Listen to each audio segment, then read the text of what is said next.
Salut et bienvenue dans cette nouvelle vidéo où je te donne les points clés pour approfondir les recherches d'une SHO proposée par DAO Maker. Prenons comme exemple le projet Omnia.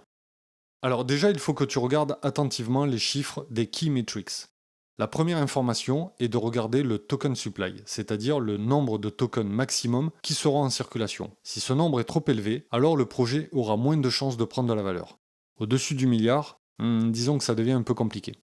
Plus la valeur du project valuation est basse et plus le rendement potentiel est élevé.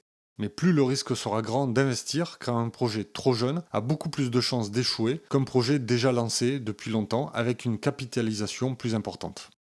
Attention, ces éléments sont applicables dans la plupart des cas, mais il existe toujours des exceptions. D'où l'importance de faire ces recherches et d'approfondir un maximum d'éléments pour se faire une idée plus précise et ainsi définir le risque que l'on est prêt à prendre sur un investissement. Le ticker, lui, indique l'abréviation du token que tu pourras retrouver plus tard sur CoinMarketCap par exemple. Le ticker de ce projet est Omnia. Ici, tu auras les informations sur le nombre de tokens mis en circulation au lancement du projet.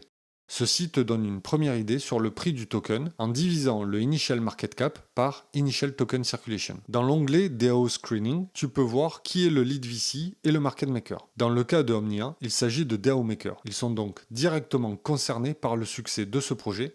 C'est plutôt bon signe. Enfin, l'onglet Unlocks t'indique quand, comment et combien de tokens seront libérés. Ce détail est très important et il faudra que tu notes cette information quelque part pour t'organiser et aller claim les tokens le moment venu. La partie Overview présente le projet dans les grandes lignes. Il est recommandé de lire ce texte dans les détails et éventuellement plusieurs fois afin de s'assurer d'avoir compris chaque détail. L'équipe présente ici son projet, le problème qu'ils souhaitent résoudre et la manière dont ils veulent se développer. On y trouve généralement la roadmap, qui est le calendrier prévisionnel des futures étapes clés. Pour plus de détails, il est important de lire le white paper. Tu peux te rendre sur le site internet du projet pour le lire.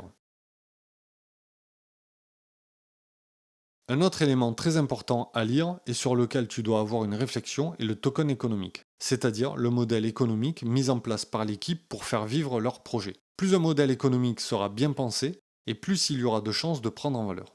Quand il y a beaucoup de tokens prévus pour une distribution, ce sont des moments où il est possible qu'une pression baissière soit déclenchée car les investisseurs peuvent vouloir prendre leur profit.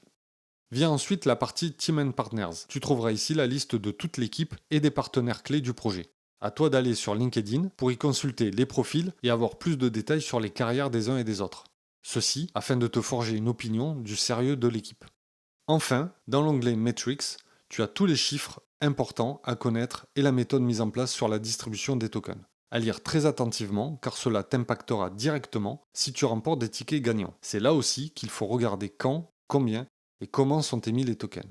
N'hésite pas à revenir régulièrement sur ces informations car elles peuvent changer dans le temps. J'avais prévu de te partager 3 stratégies, mais comme le modèle des tiers vient d'évoluer, on l'a vu dans la précédente vidéo, je vais plutôt attendre les prochaines SHO et je te ferai une vidéo dédiée sur ce sujet. Merci de mettre un pouce bleu si la vidéo t'a plu et de t'abonner à la chaîne si tu veux être notifié des prochaines vidéos. A très vite.